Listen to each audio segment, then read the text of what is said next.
going on, everybody? So this will probably be the last video I record of the new year. Haven't decided yet, but being that it's December, you know, it's that time of year where, depending on where you are, you might be dealing with snow, you might be dealing with ice, and you just might be dealing with just bad weather, period.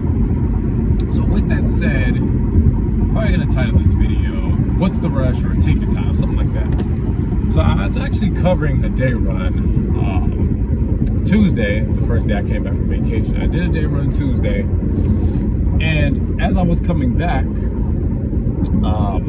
I had saw this Warner driver, and those of y'all that follow me know at one point in my truck career, I worked for them. So this Warner driver, he was on 75, and he had dropped this trailer. Now, he was nowhere near an exit, so I don't really know how he dropped his trailer, but needless to say, guys, and I've said this before in other videos, anytime you stop that truck, you need to make it a habit to get underneath your trailer and check your pen. Make sure you are connected, even before you depart.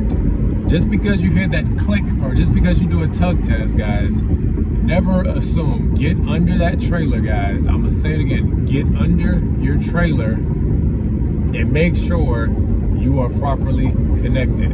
Again, it does not matter if you do a tug test. That means nothing.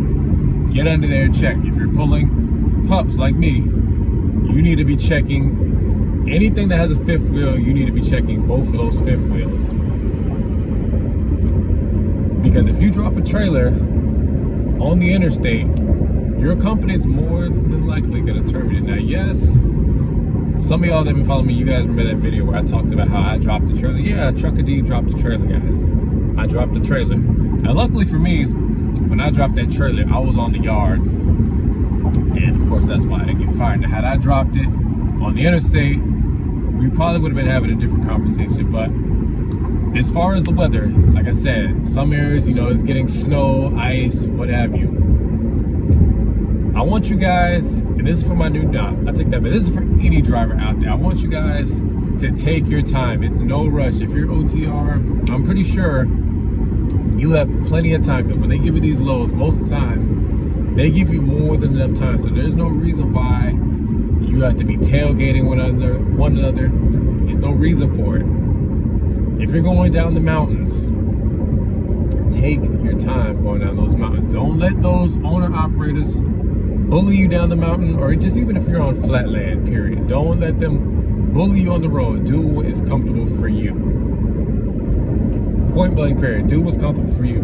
Now, just because the speed limit says 65, that does not mean you always have to go the speed limit. That's why they call it a speed limit. And most highways, they're gonna have a minimum. It's okay to do the minimum, you know. Now, of course, people are impatient. They're gonna blow you. They're gonna flick you off. They're gonna be like, as if you could really hear them, but don't pay that any mind. Because one thing that I want you guys to remember, if you don't take anything from this video, take what I'm about to tell you. That Peterbilt behind you is not feeding your family. That dispatcher that's rushing you is not paying your bills. They're not paying your mortgage. So I want you guys to remember, it's your license, it's your CDL. So every decision you make is on you. So if you let somebody rush you and you fuck up, that's on you. That's why I said do what's comfortable for you. So if you have to go 20 miles under the speed limit, then so be it. You know, if it's snowing, take your time. You know, don't be like those other idiots that's flying down the mountain. You know, don't be those drivers. You know, now most of you guys already know about what happened in Colorado about 2 years back. He was sentenced 110 years. If you haven't seen that video, check that out. And I believe they're using him as an example, guys. They're not playing with us CDL holders. If you mess up badly out here, you could face prison time just like that guy did. Now, most of you guys already know where I stand with that. I don't agree on the sentence, but I don't want to get off topic. Take your time. Make sure you're checking everything. Make sure you're checking your tires. Get under there, check your brake, pop that hood, do a pre-trip. You know? Take your time, guys. It's no rush. And for those of y'all that be doing 75, 80 miles an hour down the highway, what is the hurry? What's the hurry? You know, if you have to do the dash, then that means you're not properly planning your trip. There's no need to be going 75, 80 miles an hour, you know?